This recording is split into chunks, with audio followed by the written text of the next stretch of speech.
OK, drama in the Channel. Chris Philp, the Shadow Home Secretary, has accused the French military of intimidation after one of its ships opened fire near him while he was filming in the English Channel. Mean that anyone who did cross the Channel and arrive in Dover could be immediately deported within around about a week. Give that a second, he's just dragging a line by the look of it. Is that a warning shot towards us? I don't know. I was trying to work. OK, that was 17 shots fired, we think, from a handgun from that French naval vessel. So the French have got time to fire shots at Brits, but they seem powerless, it seems, to stop the small boat crossings. Join us. Originals, I'm Emily Carver. Please do give this video a like and subscribe to our channel for more content like this, and do leave a comment. Let me know what you think. Now is the man in the centre of the action, Chris Philp MP. Chris Philp, thank you for joining us on GB News. Was that a bit alarming to have those shots fired so near you?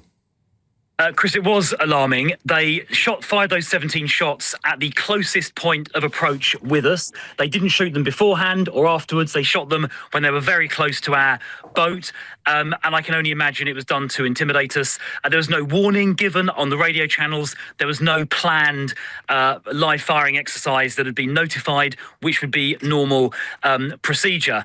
And since then, I'm still on the same fishing boat. We're now a little bit further down the coast. And I'm not sure if you can see, but behind me, there is another French warship just behind me. And there is actually a dinghy full of illegal immigrants. I don't know if you can see it. It's on the water. It's the other side of the boat now, actually. We've spun around with about 100 illegal immigrants that have just embarked from the French coast. The French were on hand, but did nothing at all to stop it. Well, it seems extraordinary. I mean, the French, we understand, are saying it may have been a training exercise. They may not have been aware of your boat being so near to their naval vessel. But what on earth is going on? I mean, let's just deal with, before we get to the boat of migrants near you, have they apologised to you or to the Conservative Party, or have they explained what's going on to the Home Office? Well, I've had no communication so far. I do plan to contact the French ambassador to raise this issue. French vessels should be stopping the wave of illegal immigration across the Channel, not taking pot shots at the vicinity of boats containing British members of Parliament. So I will be contacting the French. I haven't had any contact from them whatsoever so far. And I don't accept this suggestion. It was a training exercise. There were no training exercises notified, which has to happen. There were no radio messages sent that there were going to be live rounds fired. That is frankly an excuse for what was, in my view, a simple attempt to intimidate. The French Navy fired on a British MP in the English Channel. And what you are not being told about the border collapse: 17 shots, not off the coast of a war zone, not in international waters against piracy, but right inside the English Channel, fired from a French naval warship directly towards a vessel carrying a senior British member of Parliament. Shadow Home Secretary Chris Philp was standing on the deck of a humble fishing boat, documenting the reality of illegal channel crossings, when live rounds echoed across the water. The French government quickly brushed it off as a routine training exercise, but let us call this what it truly is: a complete and total farce. There were no radio warnings, no restricted navigation zones, and no protocol followed. It was a raw, unvarnished show of intimidation designed to divert eyes from what was happening just a few hundred yards away. While French sailors were busy pointing weapons at British parliamentarians, a mega dinghy crammed with over 100 migrants was launching right off Hartelot Beach in broad daylight. If you want the real story behind the headlines, the truths the mainstream broadcast networks prefer to gloss over, welcome to Britain Underneath. Take a breath, hit that subscribe button right now, and stay informed with us as we uncover what is really going on beneath the surface of British politics. Let us step into the storm. Is that French vessel behind you the same one that fired near you, or is that a different one? No. This is a different one. If you can see it, it's a different. There it is over there on the horizon. It's a different vessel. This one's red. The other one was the Flamand was a grey colour. And I'm going to just try and get. If I walk to the back of this fishing vessel I'm on, you can see. I don't know if you can see it. Can you see it on that shot? The migrant dinghy is in the water. You can't really see it, but it's about 400 metres behind me, and it's got about 100 mainly young men on it, and there is a rib just next to it that's been deployed from the French warship, but the rib isn't trying to stop the progress of the migrant dinghy. It's just sitting there. The migrant dinghy seems to have stopped. Has it stopped now? It looks like it. We think its engine might have broken down. We're not sure, but certainly if its lack of progress is nothing to do with the French authorities. Before I bring in Mark, apparently I'm being told now there's some more migrants on the beach. Okay. Is that right? I think we're witnessing illegal immigration unfolding live in front of us.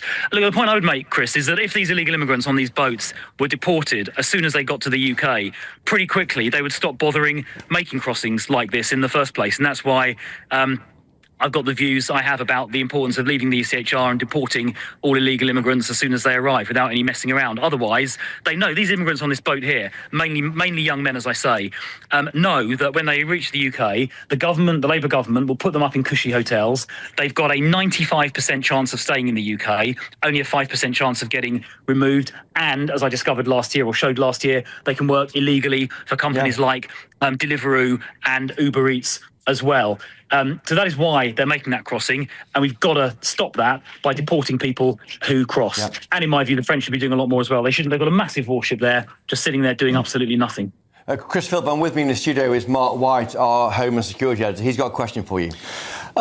Chris, can I just confirm roughly where your position is there? Because we've been reporting just in the last half hour that 2 migrant boats now have launched from the furthest point south on the French coast than they ever have since this migrant crisis began. It's about 30 miles south-southwest of Dieppe. It's very far down. They're heading towards Eastbourne. One of the boats has been picked up by Eastbourne Lifeboat. The other boat is being picked up by 3 Border Force vessels. I'm assuming that you are actually seeing a different crossing from where you are. That's right, but I can provide an update on that because we've been tracking it, and I'll explain how. So yes, I'm further north. I'm just off the coast of a place called Hardecourt, where there's that migrant vessel there, and there's something else going on the beach as we speak. What you're referring to is a different incident that's been unfolding over the last 2 or 3 hours. We've been tracking that by following the sonar signals, the AIS signals of French vessels and of the Eastbourne Lifeboat and Border Force vessels from Ramsgate. We've also been listening to the Coast Guard communications on the ship radio, both in French and in English. I must admit, we've been using AI to translate the French because my French is a bit rusty, and that has confirmed what you've just said. I was only aware of 1 boat. You're saying it's 2, but they have embarked from a place the other side of Dieppe, very far to the south. And we're heading across towards Eastbourne, which must be a crossing of 70 or 80 miles or maybe more. And talking to the skipper of this boat, we believe that is the furthest south crossing that's ever happened and would be the longest crossing that has ever happened as well. It's around about, probably from where I am now, about 2 hours or even 3 hours at full speed down the English Channel to get there from where I am now. But we have been following it, as I say, on the radar and on the Coast Guard radio channels. What is happening right now along our coastlines is no longer just a failure of border management. It is a full-scale systemic surrender. Reports from the water confirm that French naval RIBs were not attempting to turn these illegal dinghies back to shore. Instead, French authorities were filmed handing out life jackets, waving the boats on their way, and escorting them into British territorial waters. We are paying hundreds of millions of pounds of taxpayer money to Paris for border enforcement, yet what we are receiving in return is a polite wave goodbye as overcrowded vessels sail straight toward Dover and Eastbourne. People smugglers are now adapting with aggressive tactical shifts, pushing their operations dozens of miles further south past Dieppe, forcing 70-mile ocean journeys across open sea because they know the political will to stop them simply does not exist. To truly understand how deep this crisis goes, you have to look at what awaits these arrivals once they set foot on British soil. There is a 95% chance of remaining in the United Kingdom and a tiny 5% chance of removal. The incentive structure remains entirely intact, funded directly by the British public, while working illegally in shadow economies goes largely unmonitored. And that's the thing, I think, Chris, about what we're witnessing here. It's an absolute definite shift in tactics now from the people smugglers. Yes, there are more French police patrols around Dunkirk and Calais, but as they always do, the people smugglers are adapting and overcoming, and their tactic now, it's very clear, is to go much, much further south. There are no French police patrols that far south. This is of great concern. It is a great concern. It shows the people smugglers will stop at nothing to breach our country's borders. There's a drone going up there. Yeah, they'll stop at nothing to breach our country's borders. And there were reports a few weeks ago they'd moved to Belgium, but apparently the Belgian police have taken action, including intercepting migrants at sea, which, as we can see behind me, the French are refusing. The French are refusing to do. The migrant boat seems to have. Where's it gone? It's disappeared. It's gone back in to pick the others. So what I'm being told is the migrant boat has gone back to the French shore, where it's picking. I can see it actually now. For illegal immigrants. I can see people running down the beach. I can see the French police there on the beach, and I don't think they're doing anything. And the illegal immigrants are wading onto the massive dinghy, the mega dinghy. And the French police, who are present both on the sea and on the beach, are not doing anything. They're doing absolutely nothing about that, which is, I think, that's pretty terrible. You're live on GB News. Can you turn your camera around and show our viewers what you're seeing? Can you get a I'm going to try. picture? Let me try and do that. Hang on. Can I do that? That's while we're talking here, watching Chris Philp, the Channel Home Secretary, bobbing in the channel off the coast of northern France, watching migrants running into boats. Yes, I can. Here it is. Here we are. Right, here we are. All right, so this is the French warship. Yeah, got it. That's the French warship. And I don't know if you can zoom. I actually can't zoom on this, but it's happening. If you can, I don't know if your gallery can zoom that in, but it's happening on the beach directly in front of me. You can't really see it in this shot. You can see adults running for the boat as it's gone in, jumping on board. Yeah. And you expect that vessel to try and make for England shortly, and yet there's a. I think it's pushing off. I think I can see it pushing off, and it looks like it's picked up the illegal. It looks like it's picks up the illegal immigrants, and it looks like it's now re-embarked and is heading back out to sea. And we've just launched a drone to go and have a closer look. Yeah, I mean, this is classic taxi boat tactics. As you know, Chris, what they do is they launch often from a river tributary a bit further south. Yeah. You're south of Boulogne, where you are at the moment, at Hardelot Beach. So they push out from a tributary, they come up the coast, they pick up migrants at various pre-arranged points. That's what they're clearly doing at Hardelot at the moment. And then, of course, it's off for that journey across the English Channel.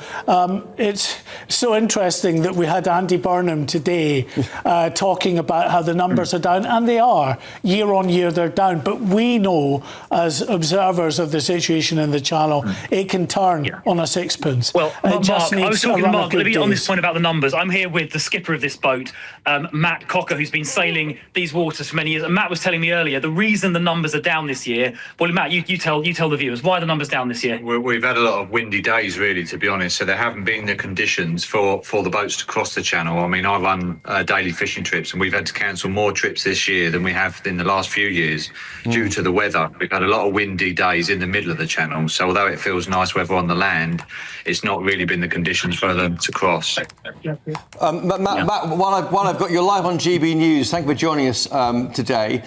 Just to go back to the live firing you experienced by that French naval vessel near to your boat, is that the first time you've ever experienced that before? Yes, yeah, the first time I've ever known anything like that, really. I've been close to warships many times before, and we've never encountered that. And I think you said on a clip I saw on social media, I think with Chris Philp, that you had no warning on your VHF radio transmitter. Can you explain just to viewers and listeners of GB News what the procedure normally is if a vessel wants to fire live rounds? Well, normally when a vessel fires live rounds, it will put a broadcast on the VHF radio saying they're going to commence a live firing practice. They'll display certain daylight shapes and things and flags on the vessel to also announce to nearby vessels. And also there would be normally an area of restricted manoeuvrability, so you wouldn't actually be allowed in that area. It just seems strange that we was the only two boats out there for miles, and it wasn't until we got right alongside each other that they decided to do a sort of live firing practice, and then they stopped doing it once they'd passed us. I just thought that was a bit strange, really. And has the French captain of that vessel apologised for alarming you and your MP guest? No. There's been no contact between me or the vessel since the incident. And just finally, did you want the UK government to get involved? Of course, Chris Philp has complained to the French ambassador. Should there be a complaint from the UK government on behalf of you as the captain of a UK-flagged vessel in the English Channel? Well, I haven't complained yet, but I will do on that. Yeah, I mean, I'm not overly worried about it. I mean, nobody was hurt, and I'm sure there was a reason they did it. But it did seem a little bit strange in all that open expanse of water that it took place right alongside us. It might have just been a little show of force or something. As far as I was concerned, it was an attempt to intimidate us. And I think Chris, I think I've just heard someone say that are the French handing out life jackets? Did I just hear? So what's happening over here? So apparently the French are now handing life jackets to the illegal immigrants to help them on their way. And the boat is now, and if you can see it here, the boat is now probably 200 or 300 yards from the French shore. So in just the last few minutes we've been talking, they've managed to get off the beach, having picked up the extra people. They're now back out at sea. And the French have, is that right? Did you see the French handing out life jackets? Yeah, waving them goodbye. And waving them goodbye? Are you kidding me? The French were waving them goodbye. Well, there we are. That's what we're getting. That's what we're getting for £500 million. That's what we're getting for £500 million. Thank you very much, France. Simply unbelievable. So the French, who's waving who goodbye? The French authorities are waving the migrants goodbye? It's a rib. I can't be sure. There's He was waving who goodbye? On it. Yeah, that's the French rib. Jackets and then they wave. Yeah, so the rib that are deployed from the French warship handed over the life jackets and then waved. That rib was deployed from the French warship. And I can see the rib now. It's still in the vicinity. And just finally, before you go, Chris Philp, obviously there were you've seen two French warships bobbing around the channel there that we might be expecting as taxpayers, and we're giving hundreds of millions of our money to the French. Why are they not stepping in to stop these crossings? I mean, are they all just watching, are they? Well, they should. No, what the Belgians do is the Belgians are much better. The Belgians will intercept people on the beach, but the Belgians will also intercept these boats on the water and stop the boats on the water. And that is why, after a short period of time, the migrants gave up or the illegal immigrants gave up trying to embark from Belgium. The French claim it's unsafe. That is, and against the law of the sea. That is nonsense. If the Belgians... This is why staying connected to independent analysis matters more than ever. Taking a breath and making sure you stay informed is vital in a media landscape that moves this quickly. Please consider subscribing to Britain Underneath today. It takes less than 2 seconds, but it directly helps this channel continue bringing you uncompromising coverage of the issues that define the future of our nation. The political class insists that international frameworks must be respected above national sovereignty, but as long as total deference to external courts prevents immediate deportations, the channel will remain an open highway. People smugglers will continue moving their launch points further south, French warships will continue looking the other way, and Downing Street will continue offering hollow reassurances while the reality on the water grows worse by the hour. Thank you for watching Britain Underneath. Make sure to subscribe, stay tuned, and return for our next analysis as we continue to track the story that the establishment would rather sweep out of sight.